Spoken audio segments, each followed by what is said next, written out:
Welcome back to How to Cake It. I'm Yolanda, and this week we are celebrating Earth Day, so I'm gonna cake 3 animal emojis. You just love emojis, yo. I do. I whip up fresh videos for you guys every week, so don't forget to hit the notification bell so you know when a new video is ready. And please subscribe to my channel and help me hit 3 million. Woo! Woo!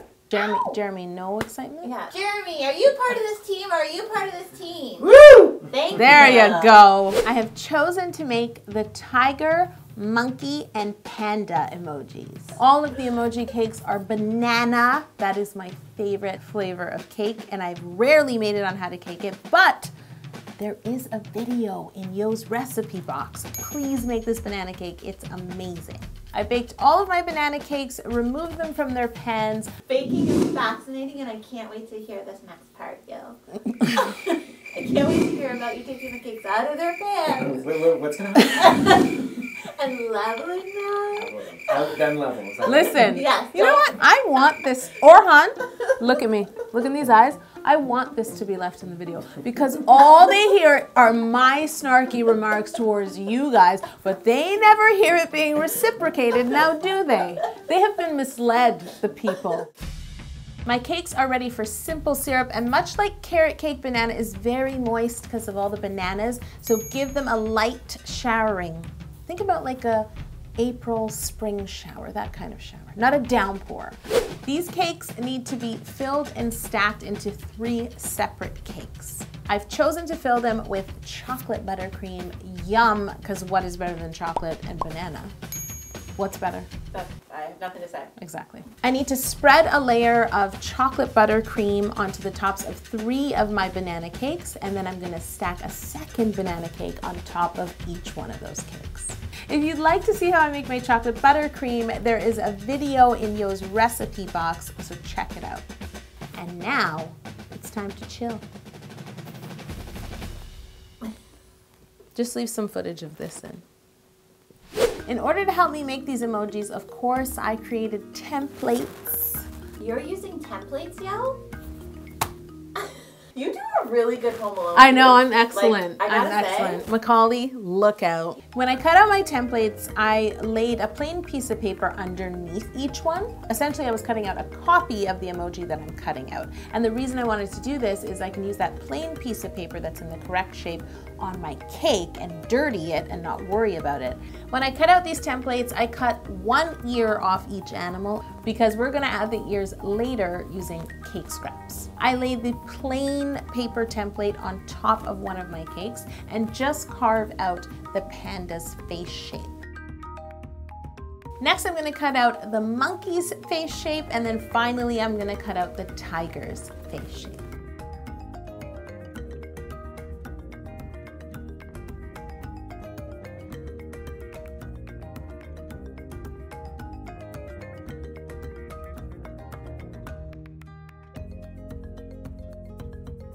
To make the ears, I used some cake scraps left over from cutting the shapes of the faces, and then I sandwiched them together with more chocolate buttercream and used the ear template that I cut off to make 2 ears for each animal. Here's another nature fact, Earth Day fact. Pandas, monkeys, and tigers all have 2 ears. Wow. This is better than BBC Earth, and it didn't take 7 years to make. It took 7 hours. Using my template to help me position the ears, I add 2 ears to each one of the animals, and then I crumb coat them all and chill them all. I didn't do a crumb coat and chill then. I feel like it should be like That was really good. Thank you. Don't forget about our crumb coat and chill bundle, which we have at howtocakeit.com. It has everything you need to crumb coat. Now that the crumb coat is chilled, it's time to ice these cakes one more time and chill them again. I used plain Italian meringue buttercream to crumb coat my cakes, and I'm going to use it again to ice them. These cakes need fondant, of course. I'm covering my panda cake in white fondant, my monkey cake in a light brown fondant, and my tiger cake in the yellow fondant. I roll out each color of fondant, making sure it's large enough to drape over the cake. Then I pick it up with my French rolling pin, drape it over, and smooth it with my hands. You really want to make sure to get between the crease of the ears, like where the ears meet the face, and around the ears. I think these are good starter cakes for people who are new to fondant. For more of my character cakes, some of which are easy, some of which are really hard, I have a whole character playlist right here.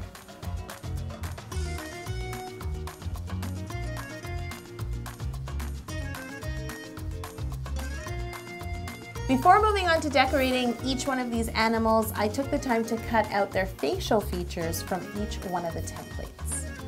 Now for each emoji cake, I have a stencil as well as all their little facial feature templates that I need to cut out of fondant. So the first animal I met was Panda. Using my fondant rolling pin and a non-stick board, I roll out all of the colors I need for all of the panda's facial features.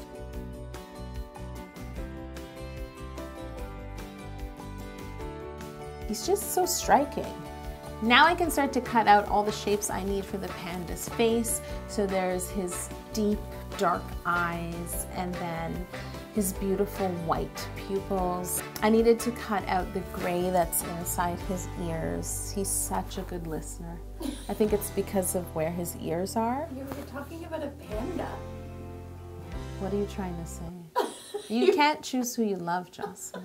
I need to build out my panda's snout and nose, so I'm using some white fondant and my template just to mold and sculpt that soft sort of triangular shape. And then I sculpted his cute little nose with a ball of black fondant that I formed into like a soft little triangle, and used a pointed sculpting tool to indent his nostrils.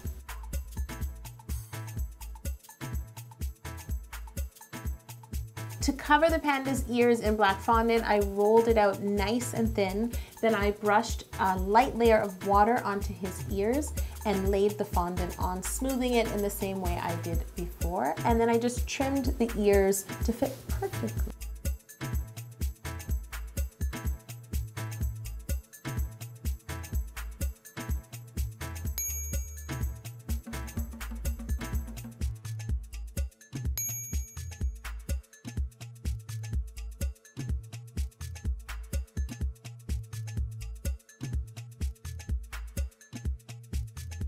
I add the rest of his facial features using just a little bit of water and the stencil to help me with placement.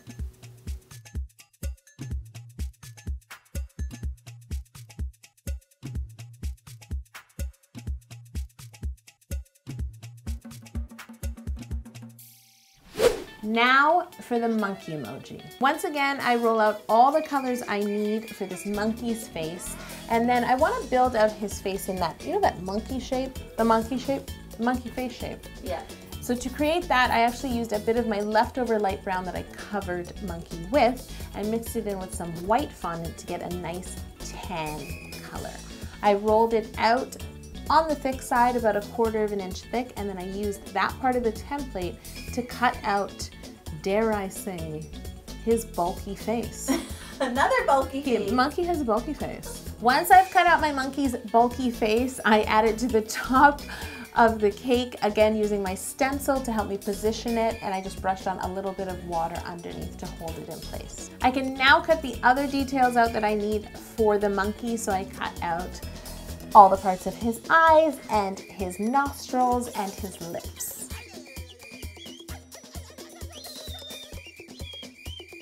I use my stencil and a brush with a little bit of water to add all of his facial features in the right place. Around his nose, I accentuated the indent using a sculpting tool. You know, Monkey is that guy that just makes you laugh all the time. The problem with our relationship is we have a lot of disagreements about bananas. like what, yo? Like what? Well, like Monkey just wants to eat all the bananas, and I want to save them all till they're overripe and perfect for making banana cake. Oh.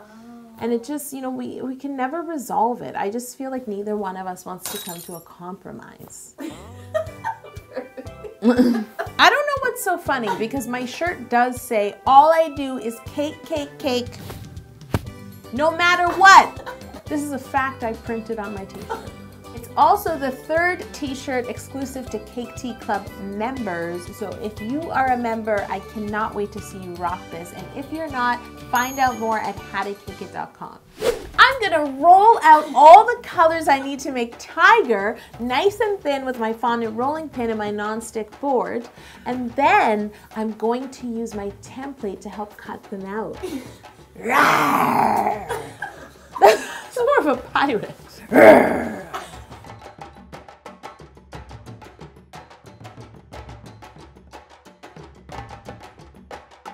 I also have to build up his beard. Tiger's a bit of a hipster, so like he's really focused on coiffing his beard.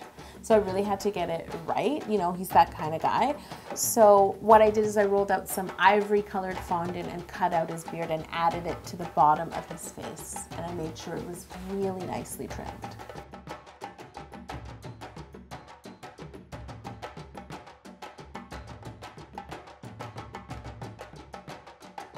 He just has the cutest little gray nose.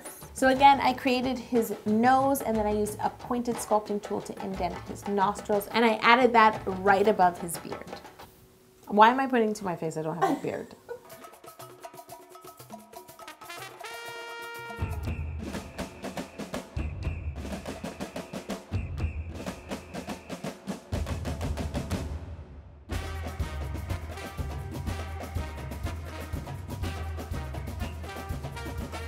Tiger is just, you know, he's that guy.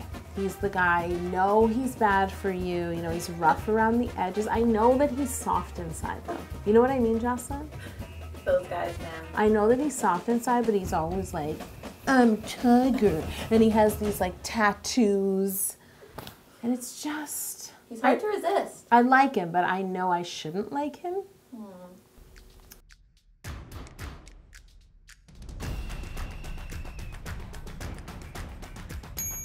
Don't forget to subscribe and help me hit 3 million and hit that notification bell so you know when a new video is ready.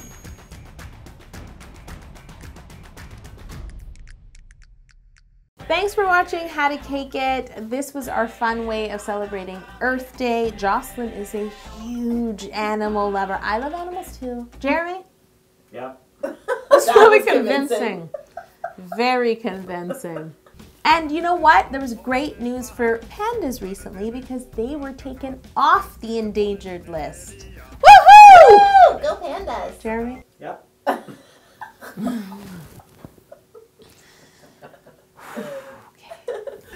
All right, yo, it's that time. You have to cut one of these men out of your life. I have to cut one emoji animal. I feel like I really owe it to Tiger to give him another chance. I know that I can change his stripes. There's something about Panda's eyes. I felt such a connection. I feel so safe with him. So I think it's Panda that gets the leaves. Listen, I can't have a man in my life who's gonna tell me to stop making banana cake. Sorry, monkey. You're cut.